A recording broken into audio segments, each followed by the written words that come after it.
So you can start off just standing on the K-1 with your knees slightly bent.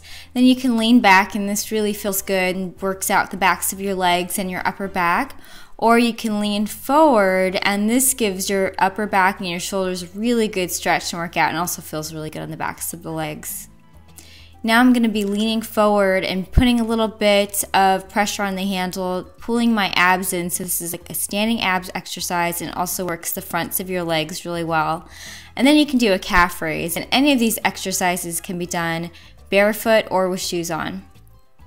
Now we're going to do a squat, and there's a couple variations that you can do, changing where your hands are. So you can do a traditional yoga chair pose. You can have your hands on your hips or have them on the stand for balance. Also, any of the positions can be made static or dynamic. So if you see a position where I'm moving around in it, that's a dynamic position. So that makes it a little bit more challenging on your balance and strength. Here's a lunge that you could do. And now I'm going to go into a few upper body workouts. So how to get an upper body workout, an arm workout using the K-1 is you really have to put direct pressure on it. So you could do a straight arm plank, or you could go into a push-up. You can also do a push-up on your knees. Any of these positions can be made easier or more challenging depending on your goals and your abilities. So here's a plank on my knees, and then I'm going to go into a plank, just a regular plank. This is going to be really good for your back and your abs and your arms. And you can also do side planks, which are great for the obliques, and it's really going to trim your waist. This is a traditional yoga pose, downward dog, and here's upward dog. So if you're a yoga fan, there are a lot of yoga positions and Pilates positions that you can do using the K-1. This is a tricep dip, and this is going to fatigue your triceps really quickly. You can also work out in regular clothes too if you're on the go and you're not going to be breaking a sweat. Here are a few ab workouts that you could do, or ab positions that you can do. These are kind of modified Pilates positions, and if you just need to sit on the right spot on the plate, and it's going to be working out your abs intensely. Alright, so as you can see, I just gave you guys a really good, short little workout.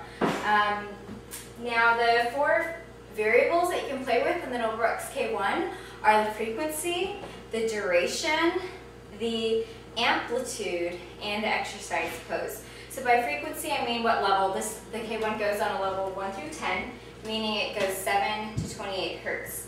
So the lower levels or frequencies of 1 to 5 are used for more therapeutic or massage purposes. You can use it after a really hard workout to help you get the lactic acid out of your muscles, which would speed up your recovery time.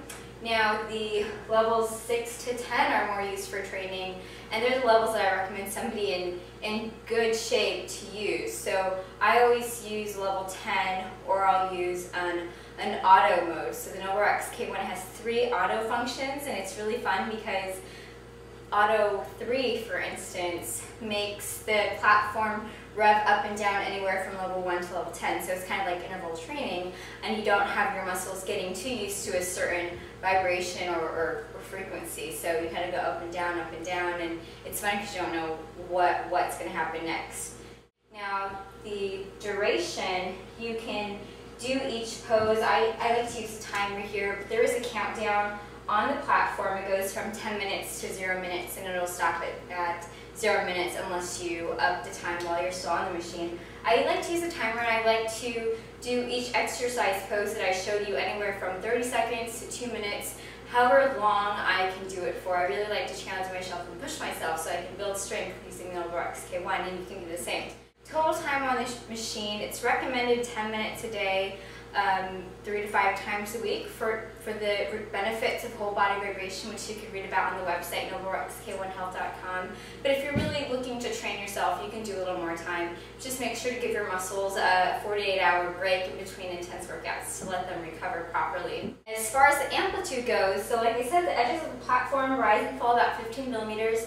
And if you want less of an intense workout or less change on your feet, then you could put your feet closer together. And like I showed you before, the 3 different poses, this would be like pose 1, this would be pose 2, and then having your feet as far as possible on the platform would be pose 3, which is the most challenging stance that you can have, and it's going to give your body the hardest workout. Poses, as you can see, some of the poses that I demonstrated were a lot more challenging than others, and the really great thing about the K-1 is that anyone can use it. It's not hard to use or figure out. You can come up with your own poses. You can do pretty much any exercise that you can do on the floor on the K-1, just maybe modified a little bit. You don't need a personal trainer to do this. If you wanted to, you could just stand on the K-1 while you're watching TV or talking on the phone even. So you don't have to give yourself too crazy of a workout to really reap the benefits of whole body vibration and to start getting your body back in amazing shape.